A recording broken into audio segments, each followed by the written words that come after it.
Hi guys, welcome to today's session, and today we are going to discuss about the Saarc, that is the South Asian Association for Regional Cooperation. And in this session, we'll first see an overview about Saarc, and then we'll discuss about significance of Saarc for India and the challenges of Saarc and why Saarc is relevant for India now. So that's how I plan this lesson. Let's now start. Saarc was established with the signing of Saarc Charter in Dhaka on 8th December 1985, and the idea of regional cooperation in South Asia was first raised in November 1980, and the last member to join Saarc was Afghanistan, which was in the 13th annual summit in 2005, and the headquarters and secretariat of this association are at Kathmandu, which is in Nepal, and other facts are like cooperation within the framework of the Saarc shall be based on respect for principles of sovereign equality, territorial integrity, political independence, non-interference in internal affairs of other states, and mutual benefit. And such cooperation shall not be substitute for bilateral and multilateral cooperation, but shall complement them. And such cooperation shall not be inconsistent with bilateral and multilateral obligations. So that are the preconditions for the members, and it comprises of 8 member states. You can see the map: Afghanistan, Bangladesh, Bhutan, India, Maldives, Nepal, Pakistan, and Sri Lanka. That are the 8 member states, and Saarc got currently 9 observers, that are Australia, China, European Union, Iran, Japan, Republic of Korea, Mauritius, Myanmar, and USA. So that are the 9 observer states. So that are the basic facts about Saarc. Now we will see what are the significance of Saarc for India. Significance of Saarc for India is that one is neighborhood first policy, that primacy to countries' immediate neighbors. And if you see the member countries of Saarc, you can see that majority of members are shares border with India, and so Saarc grouping is a boost for India's neighborhood first policy. And second point is that geostrategic significance, that through Saarc India can counter China's OBOR initiative through engaging our neighbors in development process and economic cooperation. But unluckily this is not happening for many reasons, but you can mention this point in your answer. And the third point is regional stability, that these regional organizations can help in creation of mutual trust and ensure that regional interest override bilateral disputes. So if you see the member countries, you can see that there are bilateral disputes between many countries in this grouping, for example India and Pakistan. And so the aim of this grouping was, another significance of this grouping was to that regional interest override the bilateral disputes, and there should be a mutual trust developed between the member nations.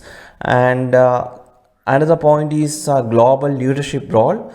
So it offers India a platform to showcase its leadership in the region by taking up extra responsibility. So India being a largest democracy in the group, so India can lead the way and showcase its leadership skills in the region by taking up the extra responsibilities.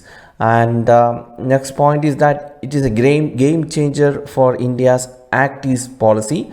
So linking of South Asian economies with the South Asian region will bring further economic integration and prosperity to India, particularly in its underdeveloped eastern region. And Saarc is also a potential for India's exports.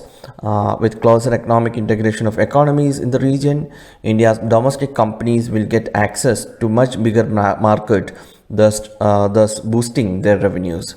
So these are the main points when we go with the significance of Saarc for India. Now we will see the challenges of Saarc. What are the challenges faced by Saarc? If we see the challenges of Saarc, there is a lack of energy and resources. Since the area of cooperation is very broad, it leads to diversion of energy and resources, which is a major challenge. And the second one is that there is a law intra-regional trade happens between the SAARC countries. South Asia is the world's least integrated region.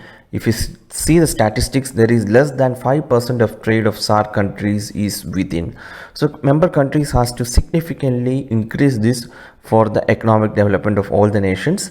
And there is inadequate political will. That is another challenge, that India is aspiring to be a superpower. So our inclination towards the big powers leads to neglecting its relationship with its neighbors. So this is also undermining SAARC potential. And the bilateral tensions is another challenge, that especially between India and Pakistan, it will eventually spill over into SAARC meetings. And there is another challenge, is that there is a perception of India being a big brother with respect to its neighbors, whereby India enforces its own agenda on small neighboring countries through these groupings. So this is a major allegation, but sometimes it happens also. So this is also a challenge. And next one is there is slow implementation of projects announced by India, that it declines India's credibility to deliver on its promise, thus pushing nations to seek help from China or West. And rising China is another challenge for India in the region, that with its overreaching Belt Road Initiative, which is a checkbook diplomacy of China. So this is also a challenge of SAARC with respect to India. And if you see why SAARC is relevant for India now, that India has to rethink about SAARC, which has been in the doldrums since 2014. This is especially necessary to counter China's growing aggression and economic dominance in the region. And India started investing in other regional instruments like BIMSTEC as an alternative to SAARC. However, BIMSTEC cannot replace SAARC for reasons such as lack of common identity and history among all BIMSTEC members. Moreover, BIMSTEC's focus is on the Bay of Bengal region, thus making it an inappropriate forum to engage all South Asian nations. So in a region increasingly targeted by Chinese investments and loan, SAARC could be a common platform to demand more sustainable alternatives for development, or to oppose trade tariffs together, or to demand better terms for South Asian labor around the world. So SAARC as an organization reflects the South Asian identity of the countries historically and contemporarily.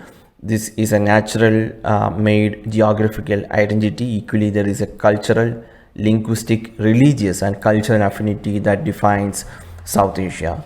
So the potential of organization to maintain peace and stability in the region should be explored by all the member countries, and SAARC should be allowed to progress naturally, and the people of South Asia, who make up a quarter of world's population, should be offered more people-to-people contact. So there is a need to revive the SAARC for India, and we hope that this would happen in the near future. So that is all about SAARC, guys. We'll meet tomorrow with another topic. Thank you for watching this lesson.